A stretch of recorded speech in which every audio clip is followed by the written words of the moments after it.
y les voy a compartir pantalla.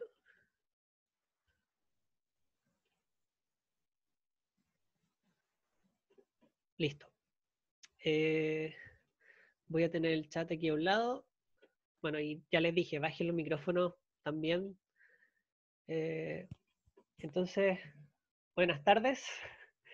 Ya nos vimos en la mañana, así que ahora nos seguiremos viendo en la tarde. Yo voy a, como les comentaba a las personas que iban llegando, la idea de las ayudantías es que complementen un poco lo que se ven en cátedra, porque son pocas semanas y harto contenido. Y la idea es que la ayudantía también les sirva para prepararlos para la lectura crítica, que es una de las evaluaciones que va a tener al menos esta parte del ramo. Así que, por ejemplo, me gustaría saber cuántos ramos de sismología, donde se han visto cosas de sismología, han tenido hasta ahora.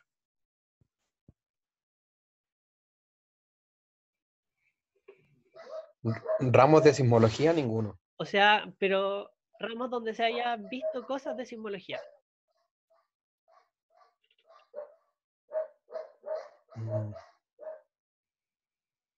Más o menos en 2 ramos Ya, 2 ramos. que hemos tenido.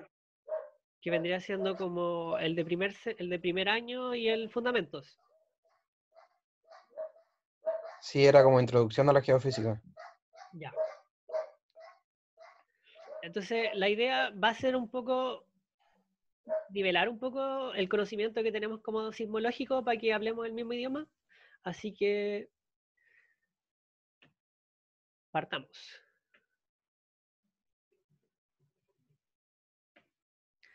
Bueno, no sé si habían visto esto, pero este es un informe que se los puedo subir después a Ucampus, que habla de los principales desastres de origen natural en Chile en los últimos 200 años, y pueden ver que el celeste son terremotos, que es lo que nos convoca un poco a este ramo, ¿cierto? Y podemos ver que son hartos. ¿Sí? En especial en el último periodo, si se ven desde 1900 hasta el 2015, eh, no significa que antes no hayan habido, sino que tiene que ver con un problema de registro histórico. Un poco de terremoto histórico lo vamos a hablar en este ramo porque es una forma como de recopilar información respecto a las tasas de recurrencia y ese tipo de cosas. ¿Ya? Y quizás un poco más,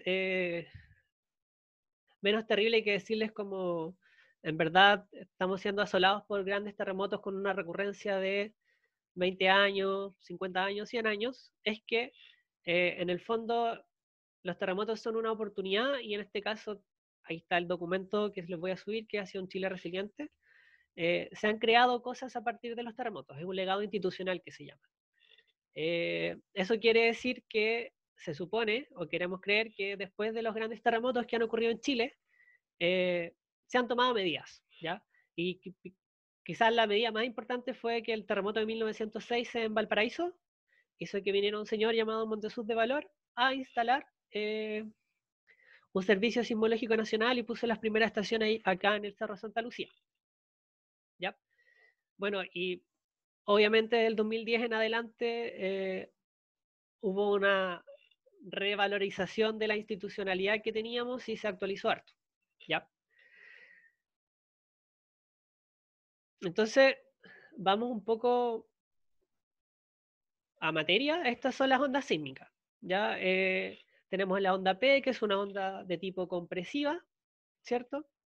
La onda S, que es de cisalle, y un poco la pregunta, la onda S es una onda que no viaja en fluidos, ¿ya? Porque no se puede transmitir ese movimiento al fluido, ¿sí? Y después tenemos preguntas, ¿no? Y después tenemos la Disculpe famosa... que no escuché por qué la onda, qué pasa con la onda esa. Sí, la onda P es una onda de tipo compresional, ¿cierto? Tiene un movimiento, puedes ver que es paralelo al movimiento de la partícula, es decir, que la partícula se mueve en el mismo eje que viaja la onda, a diferencia de la onda S que está abajo, que podemos ver que es un movimiento transversal. Entonces, la partícula se mueve hacia arriba y hacia abajo y no hacia el lado, ¿ya? Eso es un comportamiento, se pueden ver en sus ecuaciones de onda, que en el fondo impiden que se transmita ese tipo de movimiento en fluidos. ¿Y por qué lo impide? Tiene que ver un poco con la química un poco más básica, que acuérdense que los sólidos son muchas partículas juntas, entonces es muy fácil transmitir, digamos, la señal de la onda S, pero ya en el líquido y obviamente en los gases las partículas están más separadas. Entonces se pierde un poco la posibilidad de transmitirse la onda S, ¿ya? P y S son las que más deberían ustedes Ah, estar, sí, sí, profe, ya, sí, sí, me acuerdo de eso. sí, ya deberían estar familiarizados con, por ejemplo, por eso el BPABS, en una de las presentaciones en la mañana, es indicador de fluidos, porque en el fondo la velocidad S es muy pequeña porque le cuesta a la onda transmitirse por ahí, entonces estamos en presencia de fluido. Y otras ondas que quizás son un poco más desconocidas tienen que ver con las ondas superficiales. Tenemos las ondas de Love y las ondas de Rayleigh. Estas son ondas que llegan, vamos a ver al tiro el sismograma, después de la onda P y la S, y son en general las ondas más destructivas del terremoto, porque pueden ver cómo se mueve la partícula, ¿ya? Entonces ahora imagínense cómo se movería un edificio cuando llegan esas ondas. Eh, Son ondas superficiales porque viajan por la superficie de la Tierra, como así lo dice su nombre, y la onda Love, por ejemplo, tiene una cierta particularidad para que exista, que tiene que ver con un espacio homogéneo, pero tiene que haber una capa arriba, y la onda de Rayleigh es la separación, digamos, de una combinación entre la onda P y la onda S, ¿ya? En general, vean la onda Love y la onda Rayleigh como ondas superficiales. Se ocupan harto en tomografía con ondas superficiales. En general son las ondas que hacen que el suelo adquiera la mayor aceleración y por lo tanto la mayor destrucción, pero ir más allá no tiene mucho sentido. Entonces, eh, aquí podemos ver el registro de un terremoto, ¿cierto? Para que recuerden un poco cómo funcionan los sismogramas. Primero va a ocurrir el terremoto y obviamente las ondas viajan a través del medio, en este caso de la Tierra, ¿ya? Y obviamente se va a demorar un tiempo en llegar esta señal, esta onda, esta energía hacia el lugar donde vamos a estar nosotros, y la primera onda que va a llegar es la onda compresiva, la onda P, ¿ya? Después pueden ver que llega la onda S, pueden ver cómo varía el movimiento de la casa. Entonces la onda P es arriba abajo, la onda S hacia un lado hacia el otro, y aquí llega el paquete superficial que, como pueden ver, viajó sobre la superficie de esta esfera, y pueden ver que tiene la mayor amplitud también dentro del sismograma, ¿sí? La onda P es muy importante porque nos indica la llegada de un terremoto o de un sismo, que es lo mismo. El tiempo entre la P y la S también es súper relevante porque nos ayuda a la localización, algo que no vamos a hablar esta clase. Y finalmente las ondas superficiales son muy, muy importantes porque son las más destructivas, ¿ya? Esto es como lo típico, y el sismograma clásico siempre ha sido registrar en velocidad, ¿sí? Registramos una amplitud en velocidad, tenemos el típico sismograma de cilindro que tiene la aguja, ¿cierto? Pero hoy en día, para registrar un terremoto se ocupan principalmente tres instrumentos, ¿ya?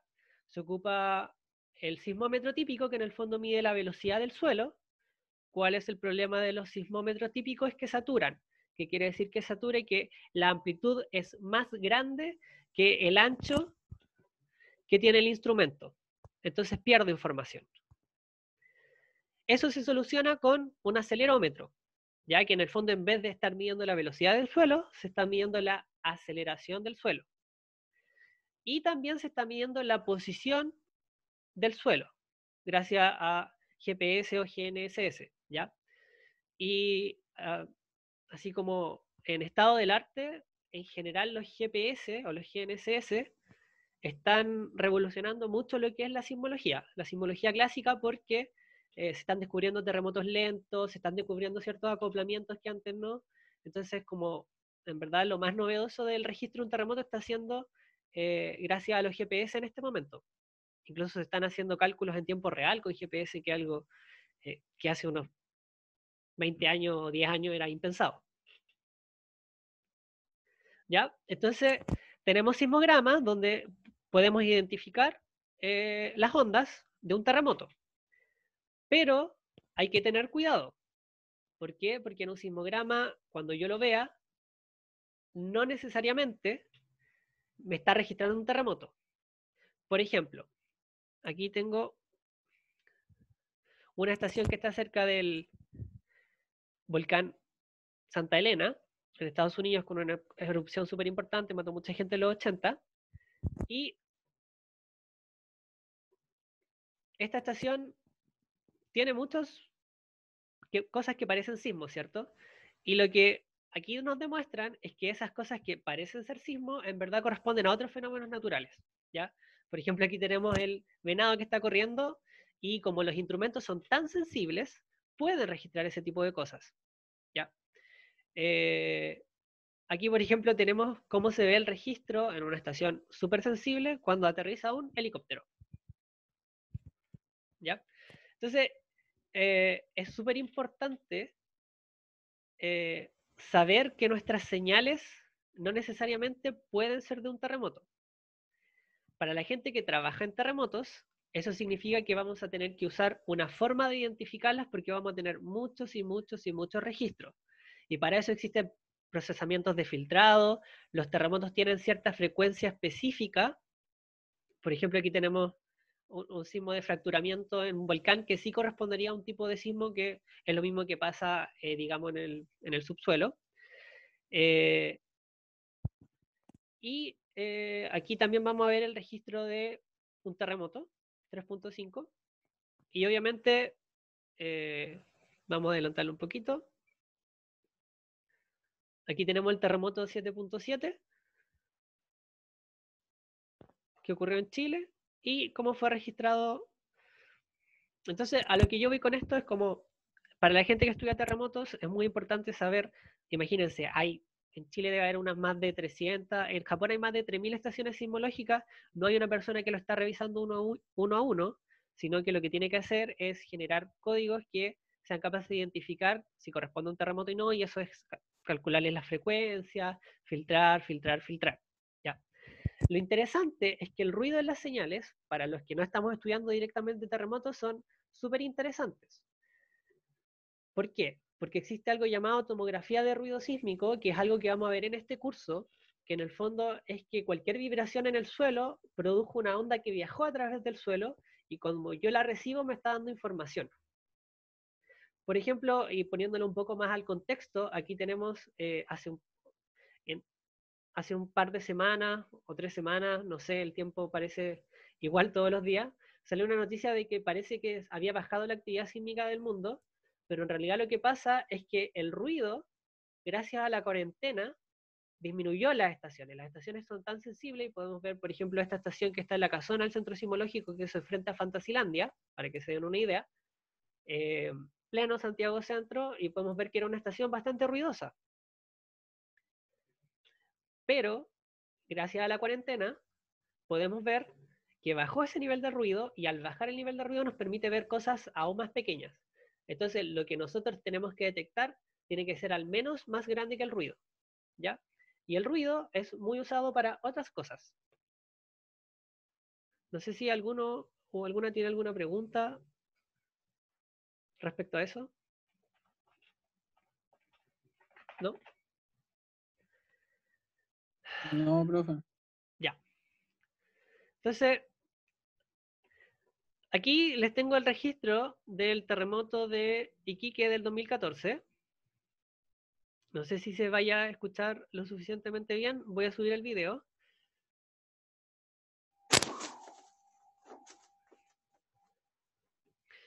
La gracia de este registro es que está pasado a, como pueden ver, a acústico. Y también nos demuestra cómo varía la energía a medida que pasa el tiempo después de un terremoto. Podemos ver que la energía sigue llegando. Y esa energía que sigue llegando y llegan otro tipo de... Llegan estas ondas superficiales. Llegan este paquete que llega después y está demostrado que, por ejemplo, las cuencas, como la cuenca de México, como incluso la cuenca de Santiago, resuena, vamos a verlo un poquito más adelante en la presentación, resuena y hace que los terremotos duren más. Y no es que la ruptura o el terremoto o el deslizamiento dure más, sino que netamente es la cuenca que se está moviendo. Imagínense que es como una esponja que se va a seguir moviendo un poco. ¿Ya? Y cuando ocurre un terremoto, esto ya es lo que nos compete, ¿qué es lo que a mí me interesaría saber, cierto? Si yo soy, en este caso ustedes van a ser ingenieros, geólogos, y a lo mejor van a estar a cargo de tomar decisiones, por ejemplo, están a cargo de el peligro en una minera, tienen que evacuar la mina o no. Entonces lo que a mí me interesa saber cuando ocurra un terremoto es dónde fue y cuánto fue, ¿cierto? Que cuánto tiene que ver un poco con lo que vamos a ver ahora de las magnitudes. Bueno, ¿y por qué es interesante saber estas dos? Porque un tomador de decisión necesita saberlo porque primero focaliza la ayuda. Si no sé dónde fue, no sé a dónde enviar la ayuda. Y además tengo que evaluar otros riesgos o peligros asociados a un terremoto como los tsunamis, como las remociones en masa. No sé si ya lo vieron en este ramo, pero el terremoto de Aysén en 2007 produjo un tsunami, pero no fue el terremoto el que lo produjo, sino que el terremoto de Aysén produjo un deslizamiento en los fiordos y este deslizamiento produjo un pequeño tsunami y murió gente, ¿ya?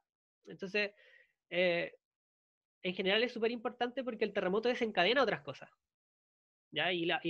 Ustedes tienen que estar preparados como para saber qué información me sirve para tomar decisiones. Entonces, desde la ciencia, para responder podemos responder algunas de estas preguntas, por ejemplo, el epicentro, la magnitud, el mecanismo focal. ¿Y cómo lo hacemos? ¿Cómo respondemos a esta pregunta? ¿O cómo lo hacen los sismólogos? En el fondo es a través de tratar de ajustar las cosas que nosotros observamos y eso me va a decir más o menos cómo fue el terremoto, ¿ya?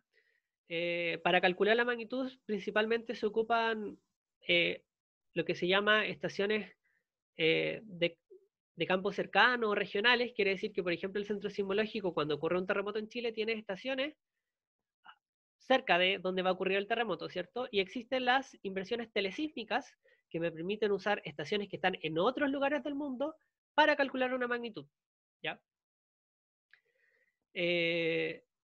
Bueno, ¿y qué cosas podemos responder a través de este ajuste que nosotros vamos a hacer del observado y del modelado? Podemos responder, por ejemplo, de la magnitud, el mecanismo focal o tensor de momento, que lo vamos a ver ahora, y también el epicentro, ¿ya? Es súper interesante que hacia dónde se está moviendo un área de la sismología en este momento es dar estas respuestas rápido, ¿ya? Porque como ya les dije, los terremotos desencadenan otro tipo de eventos y necesito esta información rápido. No me sirve, por ejemplo, para el 2010, saber la magnitud 6 horas después. No sirve. Para los organismos de emergencia especializados, hasta el día de hoy, si ustedes revisan papers científicos, todavía hay unas décimas de variación de la magnitud, pero es netamente algo científico. Entonces, vamos a hablar un poquito de este mecanismo focal, de esta pelota de playa que les mostré adelante, y en el fondo tiene que ver con la directividad. La directividad es más o menos hacia dónde emitió la mayor energía el terremoto, tiene que ver con la onda P, que es una onda compresional, y es muy utilizado porque nos sirve para identificar cómo se comporta una zona y para mapear fallas también. Entonces, ¿qué es lo que pasa? Entonces, ocurre el terremoto y podemos ver que hay zonas que van a tener una compresión y unas zonas que van a tener una dilatación, y eso tiene que ver netamente con la onda P, esta onda compresional, ¿ya? Y se va a generar este modelo como de pelota de playa. Entonces, ya sé que vieron los tipos de fallas, ¿cierto?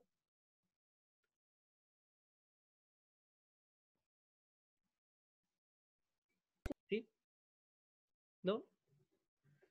No sé. No tengo el chat abierto. Sí, se supone que los vieron porque hablé con Laura y sí. En el fondo tenemos el tipo de falla inversa, que un bloque sube con respecto a otro. Aquí podemos ver cómo se comporta este mecanismo para este... También le está llegando el mensaje, ¿o no? Perdón, se me cerró PowerPoint. No, qué mensaje. Voy a volver a compartir. Perdón, se cerró la presentación.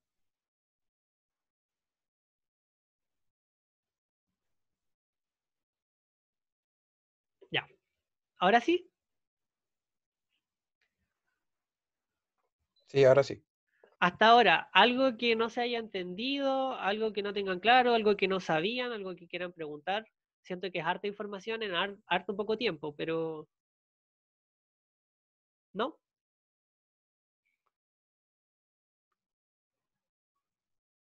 No, hasta ahora no. Súper. Entonces, aquí tenemos el tipo de falla inversa que un bloque sube con respecto a otro, entonces hay una fuerza que está empujando el bloque hacia arriba y es el caso que tenemos en la subducción en Chile, ¿cierto? Aquí podemos ver que un bloque sube, ahí podemos ver cómo funciona la compresión y el problema de las pelotas de playa es que uno las ve en planta, no las ve en corte. Entonces, quedan ese tipo de imágenes que igual es un poco complejo verlas como desde arriba, pero este video es bastante bueno como para eso, ¿ya? Tenemos la falla tipo normal y en el fondo yo siempre lo asocio, yo hacia título personal, normal es porque en general las cosas tienden a caer, ¿cierto? Por la fuerza de gravedad. Entonces es un tipo de falla normal donde un bloque cae. Aquí podemos ver qué pasa cuando el bloque cae, donde se genera la compresión y la dilatación. Esto lo voy a subir, así que no se preocupen ni cómo se ve, digamos, desde arriba, que no es algo que cuesta harto ver.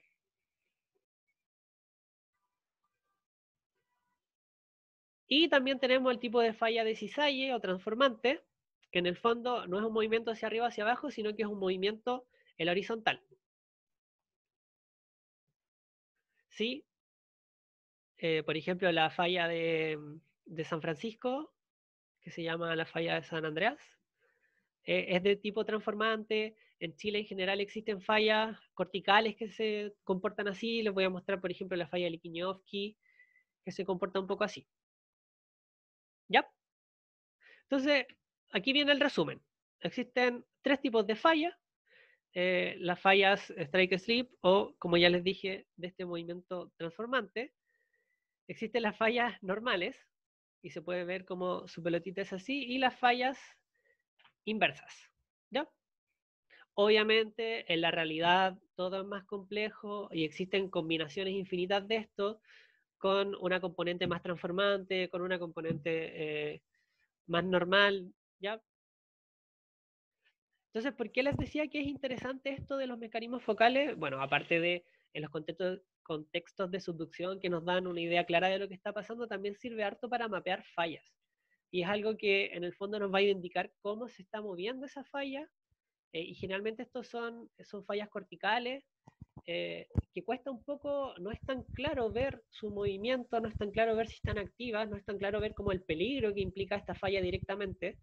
Eh, pero gracias a este mecanismo nosotros podemos ver aquí en,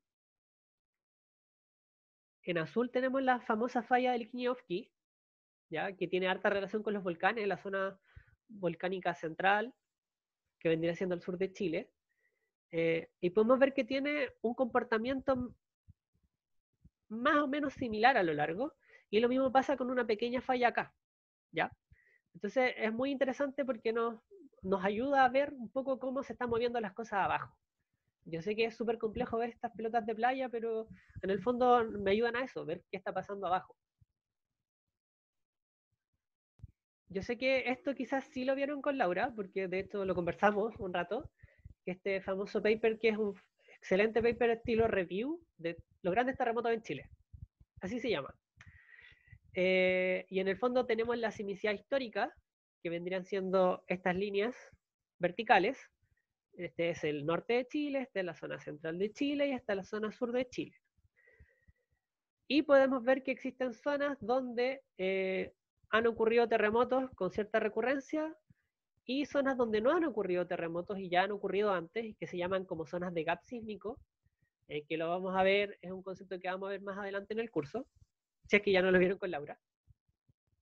Y también es interesante porque, bueno, además de mapear los grandes terremotos que han ocurrido, podemos ver cuál grandes fueron estos terremotos, ¿ya?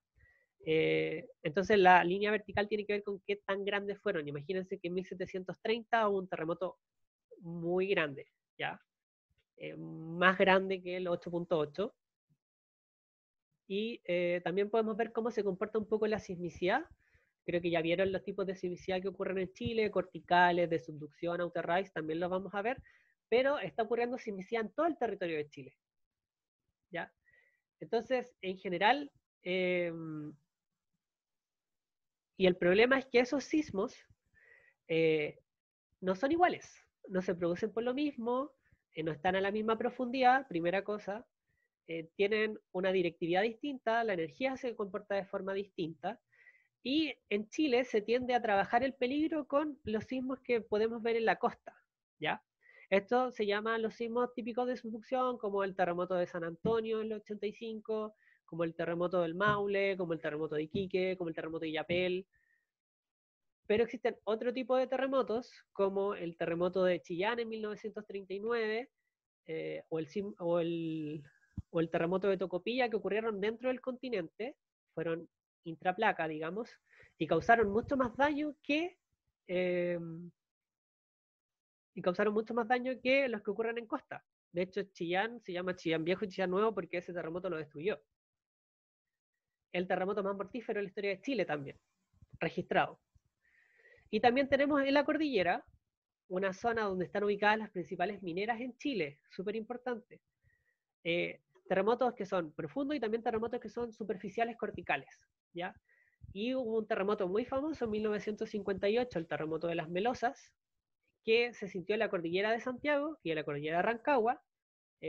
Tuvieron que evacuar el teniente en aquella época, en 1958, y destruyó toda la infraestructura que tenía que ver con agua y captación de agua en la cordillera de Santiago, ¿ya? Y nuevamente el peligro en general no es usual verlo en función de estos otros tipos de terremotos, ¿ya?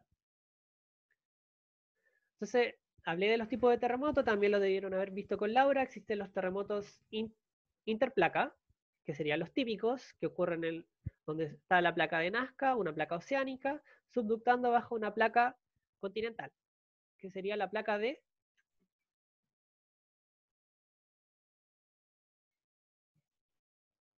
Nazca. la placa de Nazca es la oceánica y la otra es la placa Sudamericana. de placa sudamericana, ¿cierto? Existen estos sismos que se llaman de outer rise, que están un poco antes del doblez de la placa, digamos, y que tienen que ver con un poco eso mismo. Si ustedes doblan la mano, por ejemplo, pueden ver que igual se acumula un poco de tensión en esta zona. Y esos terremotos son provocados como por esa tensión. Son importantes a considerar, sí, en especial si tienes islas oceánicas cerca. En general no son muy tsunamigénicos, así que no importa tanto. Los más importantes son los interplaca, porque existe cada 15 años un terremoto interplaca que pueden acumular alta tensión. Los intraplaca de profundidad intermedia, en el fondo intraplaca quieren decir que ocurren en la placa subductante, la placa oceánica, que se rompe. No está muy claro bien por qué. Y tenemos, como ya les dije, los corticales, que también son intraplaca, pero en este caso son de la intraplaca continental, ¿ya? Y que ocurren principalmente en la zona de formación andina, en el fondo este frente o en la cordillera que está produciendo ese tipo de fallamiento, la falla de San Ramón, la falla de Coya por allá por Rancagua, tienen ese origen, digamos. Sí, existe una falla como la falla de San Ramón en Santiago, en la continuación hacia el sur se llama la falla de Coya. Entonces, hasta ahí bien. En verdad son puras cosas generales. No sé si tienen alguna pregunta.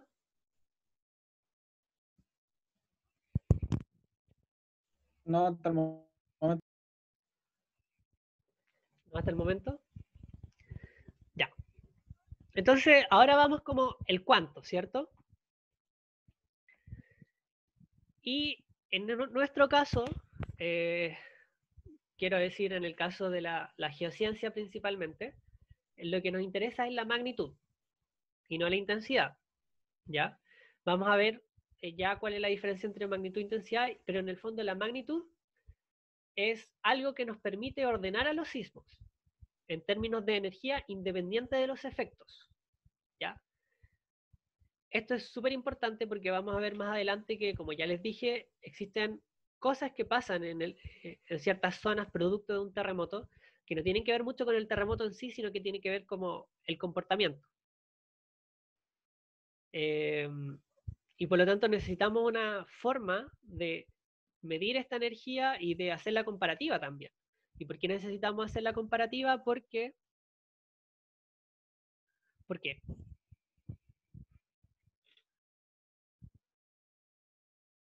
¿A alguien se le ocurre por qué necesitamos comparar la magnitud de los terremotos? ¿De qué me sirve saber que un terremoto es más energético que otro?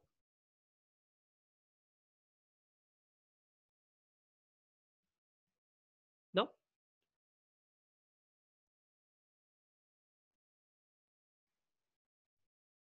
Porque, bueno, vamos a ver más adelante que la magnitud en el fondo también me quiere decir qué se rompió y cómo se rompió.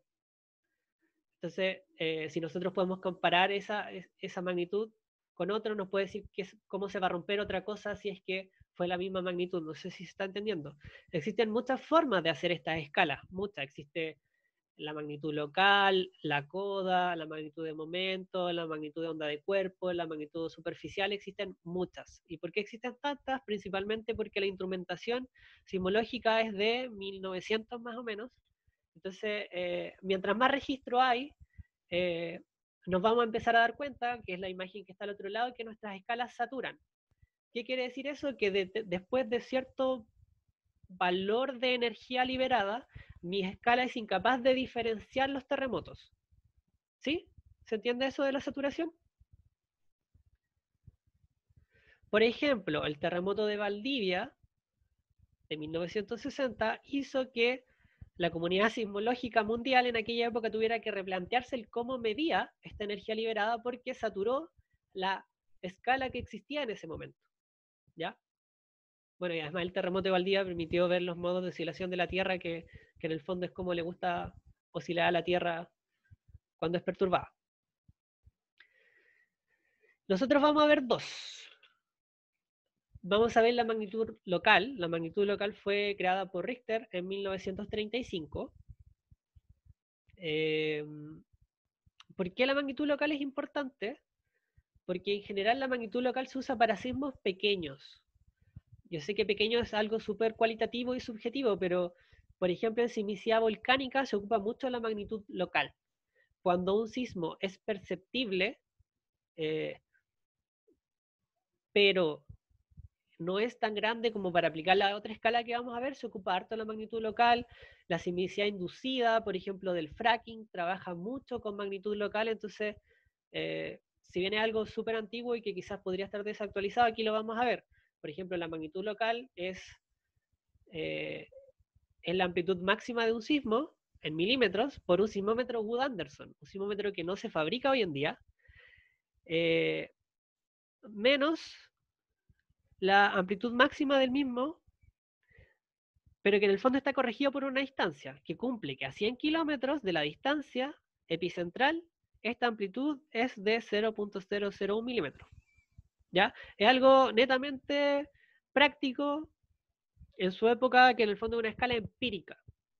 ¿Qué significa una escala empírica? Que se hizo en una regresión, en el fondo son amplitudes corregidas por distancias epicentrales. ¿Ya? Y ustedes dirán, ¿cómo se puede calcular una magnitud local hoy en día? Y es que a través del procesamiento de señales nosotros podemos tomar los instrumentos actuales y transformar nuestra señal como si fuera un sismómetro Wood-Anderson. ¿Ya? Bueno, cosas importantes, la magnitud local satura. ¿Qué quiere decir eso? Que después de 7 aproximadamente ya todos los sismos son iguales para esta escala. Bueno, y acá tenemos la magnitud de momento. Esta es la que se usa actualmente, la más usada. Imagínense, fue creada en el 79. La gracia de esta escala es que no satura, ¿ya? No satura por cómo está construida, ¿ya? Y la magnitud de momento introduce, perdón, la magnitud de momento introduce el concepto de momento sísmico, ¿ya? Entonces, como estamos definiendo respecto a otra definición. Entonces, el momento sísmico, pueden ver que una unidad de fuerza por una unidad de distancia, newton metro,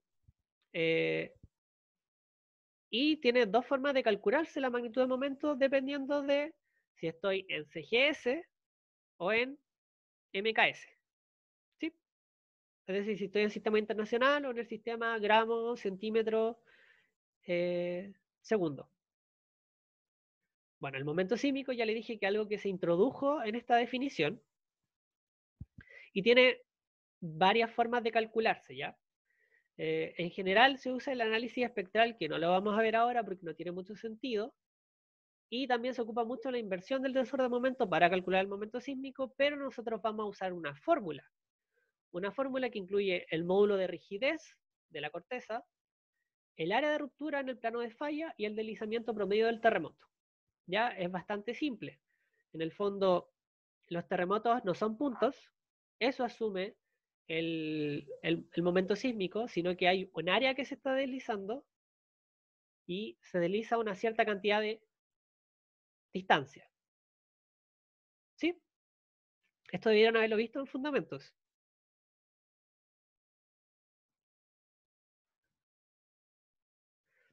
Entonces es bien interesante que en el fondo, si nosotros sabemos la magnitud MW, la magnitud de momento, nosotros podemos tener una noción de cuál fue el área de ruptura, cuánto se deslizó.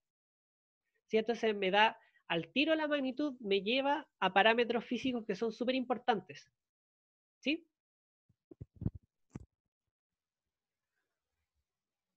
Bueno, y como les dije, la gracia de la magnitud de momento es un poco su relación con la energía. Aquí podemos ver la típica explicación que hablan de que la magnitud de momento, la escala de terremotos son logarítmica. Eso es falso, no es logarítmico, sino que es con esta relación que no es necesariamente logarítmica y que tiene que ver con el momento sísmico, no netamente con las magnitudes así solitas. ¿Ya? Y, por ejemplo, un terremoto de magnitud 5.5 es 176 veces menor que un terremoto de magnitud 7. ¿Ya? Otro error súper común que lo van a encontrar incluso en el director de la ONEMI es que habla de grados Richter. ¿Sí? En la escala de Richter se habla de grados, y aquí yo nunca he dicho ni escala de Richter, ni he hablado de grados. ¿Ya? Entonces un terremoto de grado 7, geocientíficamente hablando, no sé qué significa. Si tengan ojo con ese tipo de cosas de vocabulario técnico específico cuando presenten sus lecturas críticas. Por ejemplo, aquí podemos ver que el terremoto de Valdivia fue 126 veces mayor que el terremoto de Iquique o 11 veces mayor que el terremoto del Maule. ¿Sí? Y ahora vamos a definir el concepto de intensidad. Entonces, la magnitud es una cuantificación, es un número, que es independiente del efecto que tuvo y tiene que ver con la energía liberada. La intensidad tiene que ver con cómo yo lo sentí. Y el cómo yo lo sentí es súper relevante porque dependiendo de la profundidad, dependiendo de el tipo de terremoto que fue, el daño que puede causar es variable. Por ejemplo, un terremoto cortical de grado 5 de magnitud local puede ser más destructivo que a lo mejor un terremoto interplaca si estoy a 300 kilómetros de él. ¿Se entiende? Entonces, la intensidad es súper importante porque generalmente para los terremotos, las zonas de mayor deslizamiento, por ejemplo, el del terremoto del Maule, la zona de mayor deslizamiento no estuvo frente a la región del Maule, estuvo un poco más al sur. ¿Por qué creen que se llama el terremoto del Maule? El terremoto de Illapel, si fue frente a Coquimbo. ¿Se les ocurre por qué? ¿Por qué se llama el terremoto del Maule? Si es que la ruptura fue desde más o menos Pichilemu hasta frente a Concepción. ¿Por qué el Maule? Solamente El epicentro estuvo en el Maule. como ya te dije, el concepto de epicentro tiene que ver con creer que el terremoto fue un punto. Y el terremoto en este caso es tan grande que no se puede considerar una fuente puntual, sino que fue un área. Y esa área abarcaba entre más o menos el sur de Pichilemu hasta más o menos Concepción, todo lo que es la costa. Entonces, ¿por qué se llama el terremoto del Maule? Y la ruptura tampoco partió en el Maule, por si acaso. ¿Por qué afectó más a esa región? Sí. No sé quién dijo eso, pero efectivamente los terremotos se nombran en general por la zona que tuvo más daño. En este caso, la región del Maule fue la más dañada por el terremoto del 2010. Vamos a ver que tuvo que ver mucho con algo llamado efecto sitio. Bueno, ustedes pudieron ver cómo en Rancagua en general las cosas antiguas y patrimoniales se cayeron. En Talca fue aún peor. Entonces es muy importante la intensidad porque más allá de darme estos parámetros de terremoto, quizás este número de energía liberada, si yo soy una persona que toma decisiones, es muy importante saber qué zonas están más dañadas que otras. Y el daño no me lo da la magnitud. Lo puedo saber a través de la intensidad, que una escala cualitativa. Si bien una escala cualitativa, igual está definida. Las personas, la ONEMI capacita a ciertas personas por región para que logre identificar el grado Mercalli o la intensidad de Mercalli y la reporte. ¿Ya? Y por ejemplo tiene que ver con que se me movió la silla, se me cayó la lámpara. ¿Se entiende? Y suena bastante poco importante, pero es muy útil a la hora, insisto, si tengo un terremoto que afectó 5 regiones, ¿cuál es la región que está más afectada? ¿Sí? Entonces, también muchos mapas de peligro tratan de relacionarse mucho con, con esto de intensidad. El problema es que la intensidad no me dice nada de dónde fue, de cómo fue. Uno tiende a pensar que a lo mejor si es la zona más dañada es porque fue el epicentro ahí, pero ya les dije, por ejemplo, con el terremoto de Maule, que no necesariamente es así. Entonces, ¿de qué depende el cómo yo lo sentí? Bueno, lo primero obviamente tiene que ver con las características de la fuente, hacia dónde apuntó la mayor cantidad de energía, a qué profundidad fue, dónde estaba el epicentro. O sea, de todas maneras, si estoy cerca del epicentro de un terremoto, voy a tener daño. Tiene que ver también con el efecto sitio, es decir, cómo nuestra capa de suelo superficial reacciona al paso de las ondas. Muchas veces se sigue moviendo. Pueden pensarlo como, no sé si, algo como, no sé cómo explicarlo, pero algo como rebote, no sé. Ahí lo vamos a ver en un video.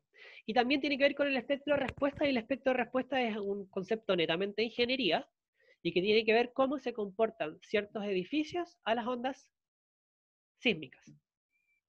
¿Sí? Entonces, podemos ver que el cómo lo sentí, en verdad, no depende tanto de las características físicas del terremoto, sino que también con el efecto sitio y también cómo fue la construcción donde yo estaba, que es algo que parece lógico, ¿cierto? Por ejemplo, en Italia, no, por ejemplo, algo más cercano. Argentina tiene mayor cantidad de muertos por terremotos que Chile. Argentina no está en un contexto de subducción. Sus principales terremotos son de tipo corticales en el frente andino, dígase Mendoza, ¿ya?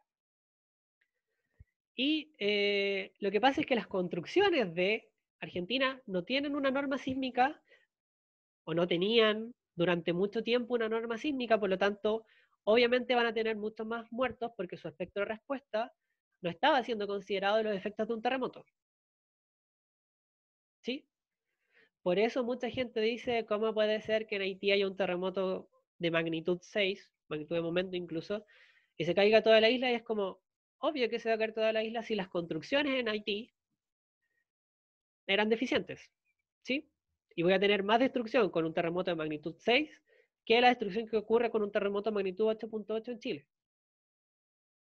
Entonces, el cómo lo sentí es bien variable, pero es muy importante, insisto, para ver el daño. Entonces, aquí tengo un pequeño video de un poco lo que yo les decía, que importa harto el suelo donde yo estoy. Entonces, vamos a tener un terremoto que va a ocurrir en la zona interior, digamos. Entonces tenemos la P, la S y ya les dije las ondas superficiales. Y vamos a tener distintos tipos de suelo. Vamos a tener un suelo roca sólida, un suelo malamente consolidado, podríamos decir una cuenca sedimentaria, y vamos a tener algo que está prácticamente en la playa con arena. Podemos ver cómo se comporta el sismograma que está en esa zona.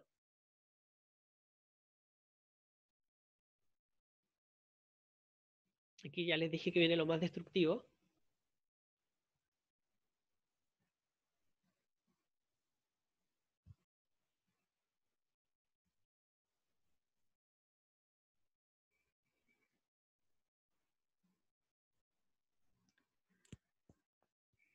Esto es lo que se conoce un poco como el efecto sitio, ¿ya?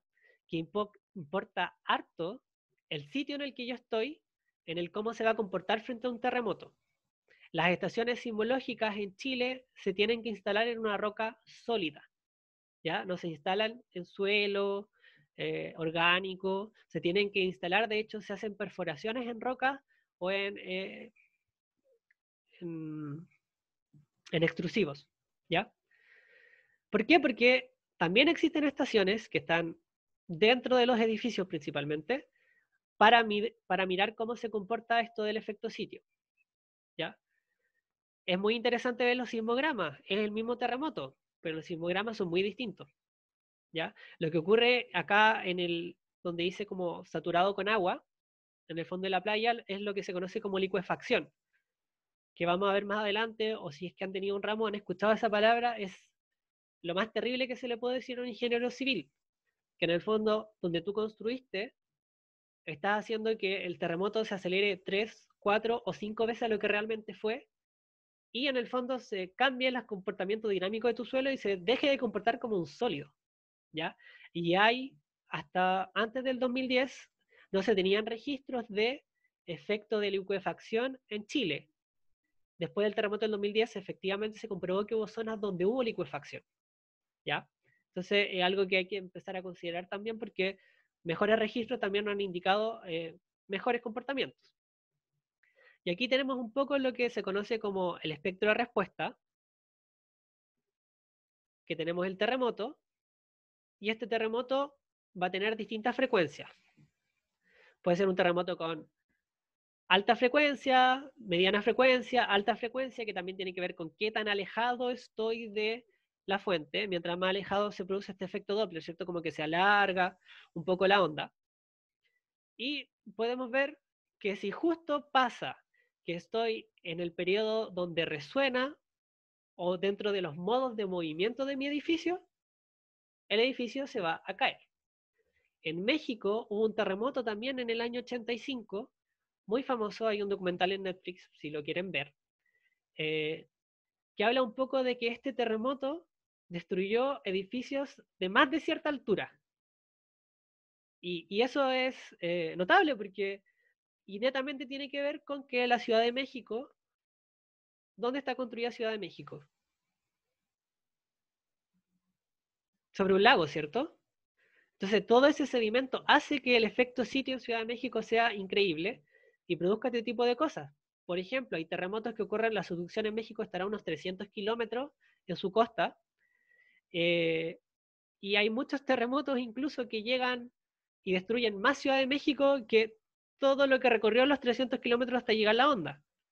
¿Ya? Entonces, dentro del riesgo sísmico a considerar es sí, los terremotos, la recurrencia, cómo son los terremotos, pero también es dónde estoy parado yo y cómo se va a comportar donde yo estoy parado frente a un terremoto.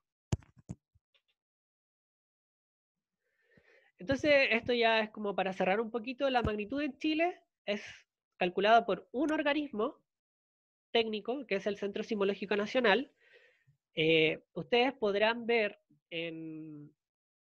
cuando ocurre generalmente un terremoto, un temblor, un terremoto magnitud 7, por ejemplo, que asusta bastante, como empezamos a actualizar la página del Centro Sismológico, pero también se empieza a buscar la página del USGS de Estados Unidos, y siempre hay como unas pequeñas diferencias, y entre paréntesis además aparecen unas siglas extrañas, ¿ya?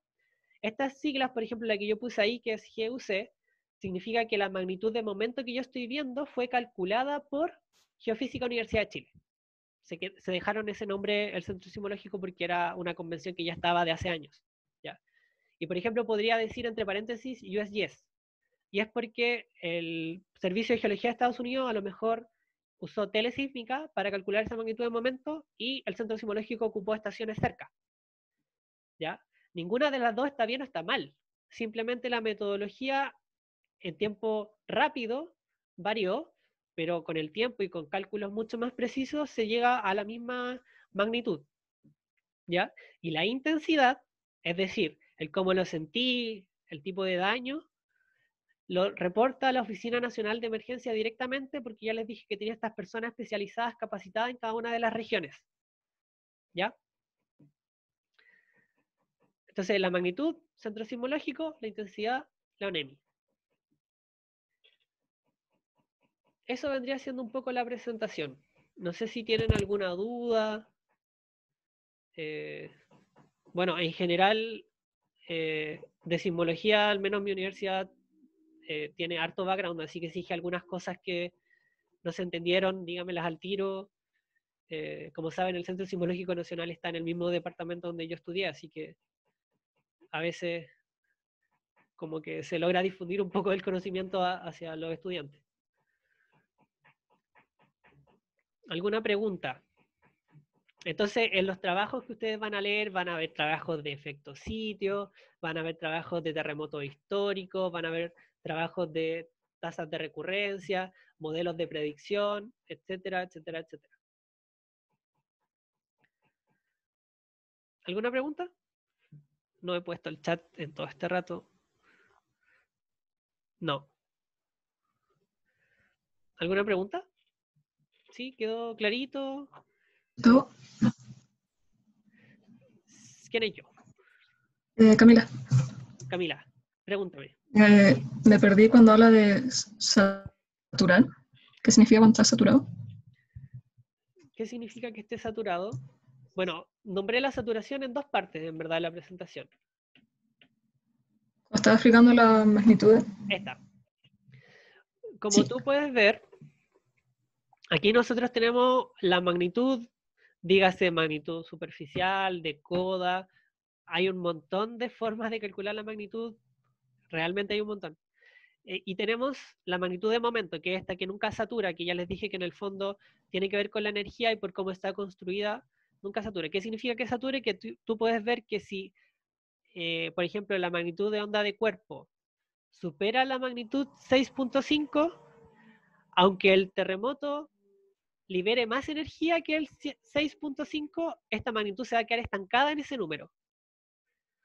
Por ejemplo, la magnitud del terremoto de Valdivia en su momento fue algo del estilo de 7.8, la escala que se usaba como mundial.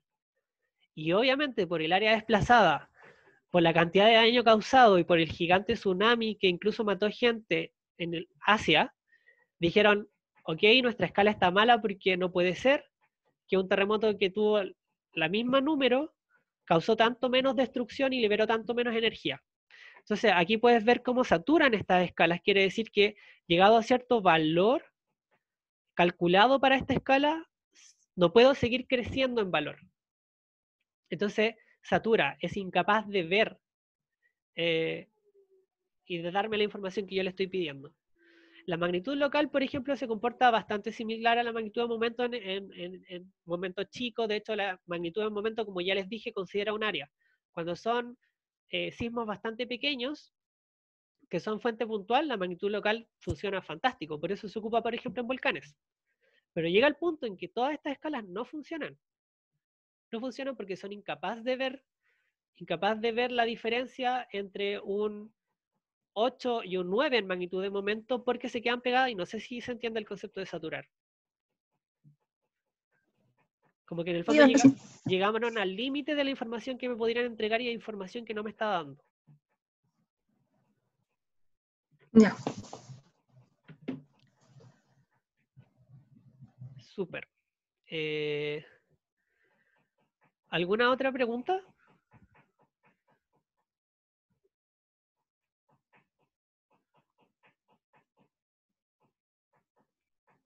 Sí, no.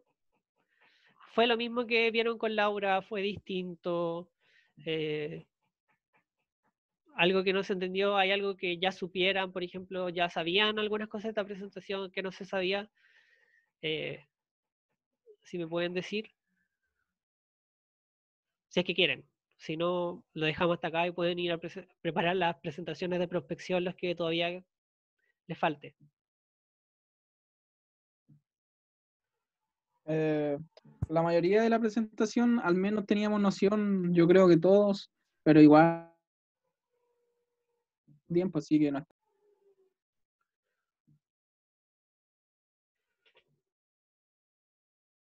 Claro, lo perdí, no sé si mi internet está inestable. No debe ser el mío. ¿Puedes repetirlo que no?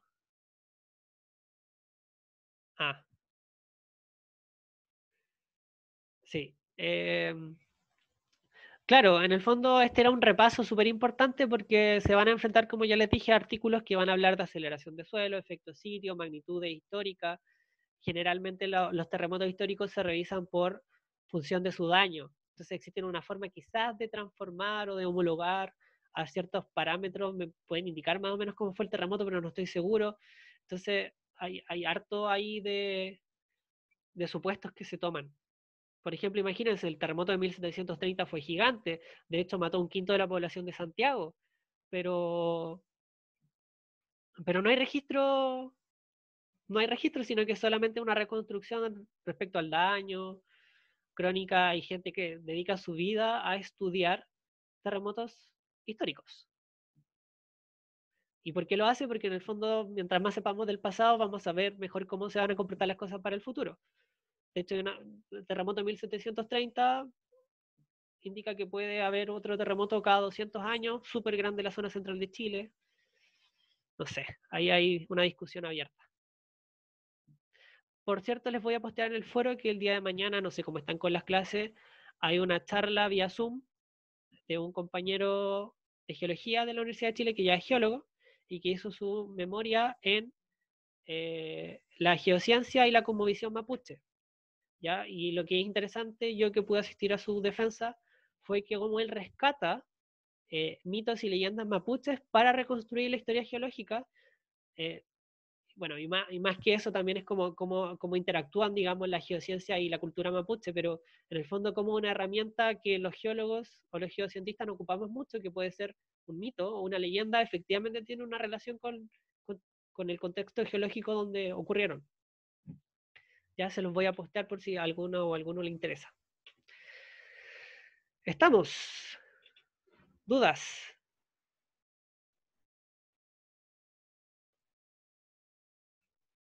¿No? ¿Sí? No, No. Ya, pues, entonces estamos.